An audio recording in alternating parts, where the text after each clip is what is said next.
Okay, so you wrote an instruction in LC-3. So you wrote add R1, R2, R1. So, add these two registers and put them into register 1. So you're wondering how this gets translated into micro instructions. And I'm assuming you know how to read this.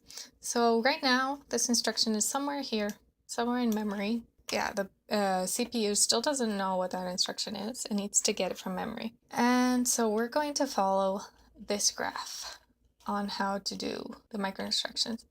Some of these, doesn't matter the order they're done in, some of them, or like some of them could be done in several places, but I'm just going to follow this. So first thing you have to do is obviously start here at the top. You put the PC into the MAR. What that means is just you put the program counter, which says where in memory the program is at currently, so where to get your instruction from, and put that into the memory addressing register, which is just a register that you don't have access to, but obviously the CPU has access to, and it just stores the address in memory where we want to get from. So we have the program counter, which is where in memory is our instruction, and we want to put that into the MAR. So this is what they call the bus, this line around here, because there's only one bus in the LC-3. And from here, as you can see, it goes into several things. To prevent it from changing values that we don't want it to change, there are these like load, which it just enables this to be changed. So we want to change the memory address register, so we would enable this. This won't be changed by this changing unless we have that set. And what do we want this set to? And obviously we want it to get the value of the program counter. So we have to set this to allow it to go into this bus. So PC out, set that to 1. Here's the PC out. So we'll go through here, and it will go into here if we set that. So that's it for that first bit. Next, what we want to do is increment the PC counter so that on the next loop through this graph, it'll get the next instruction and it won't get the same instruction over and over again. So to do that, we would go here and we want to do this, obviously PC plus 1, and get that back into the PC. So we have to first enable that so that it actually accepts a new value. Otherwise, we'll just ignore whatever the output of PCMux is. Right, so we want to get this value. So how do we know which one here least to select? Well, usually it starts right to left, so it'd be 0, 0 to select this, 0, 1 to select output of here, and 1, 0 to select this. But we want PC plus 1, so it goes to PCMux. There's also a chart here which says PC, select PC plus 1, and load PC. And that's it for the first instruction. So what does that actually look like? So we said we wanted the load MAR on, so that's a 1.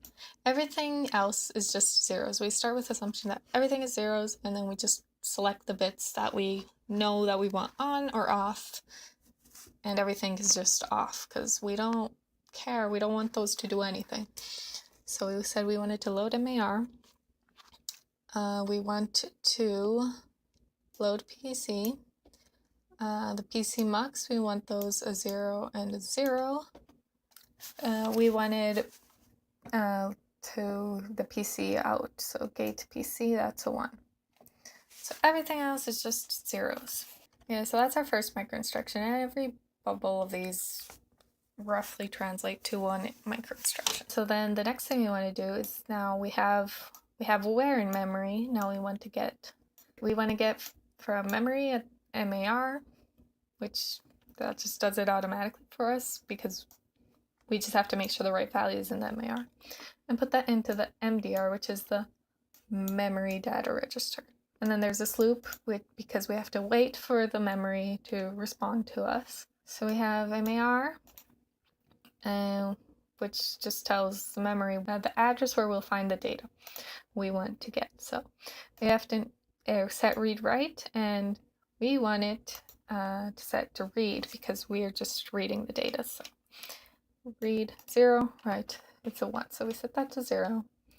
And we set this, we enable it to 1, and then it will do its logic, and eventually it'll come back to us, and it'll come through here, and we want to, this has the same enabler, so that's on, and we want to load MDR. We want to make sure that the MDR is changed, so load MDR is set.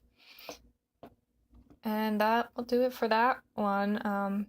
If you want to see the micro instruction, we would enable the load MDR.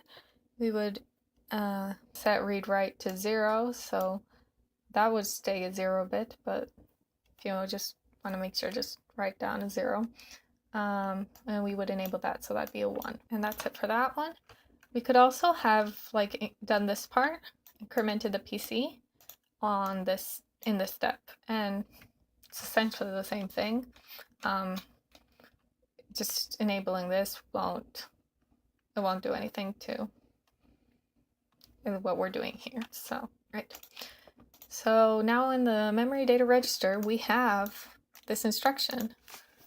This is in that register. Now we need to put this instruction into the instruction register, aptly named. So from the MDR into the IR, and we do that here. We have to get it into here from here, so we need to enable that, so it goes onto this bus, which is just a loop, it loops around. And we need to enable this so that it goes into the IR. So I'm not going to keep showing the instructions. It's pretty simple. Everything's zeros except for gate MDR and load IR. And okay, now you have the instruction. This is the fetch cycle right here, these 3 micro instructions. And then this is just a break. You can just ignore this. Right, so now we have this branching, which depending on what the instruction is, obviously we're going to do different things. So we have an add, and we're going to do this. Source 1 plus source 2 into the data register. The data register will just be R1. It's the register we gave it, so register immediately after the opcode, which is add. So from here, source 1 and source 2, it will know which source will do that inside here. We don't need to worry about that. So we want those to go into the ALU, and we want the ALU, whatever the addition comes out of the ALU, that'll go onto the bus. So we want that value, so gate ALU will be enabled. And we want to put that into the data register, so back into the register file, and we want to enable this load register, so I'll load it into this data register, R1.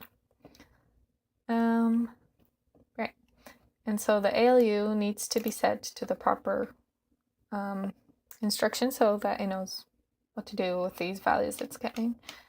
And to do that, we set it to add, so that would be a 0, 0. The ALUK is set to 0, 0, and get ALU out, load register in 1, 1. Right, and there, it's done the instruction. It has added them and put into the register. Now it goes back and to fetch the next instruction in your program.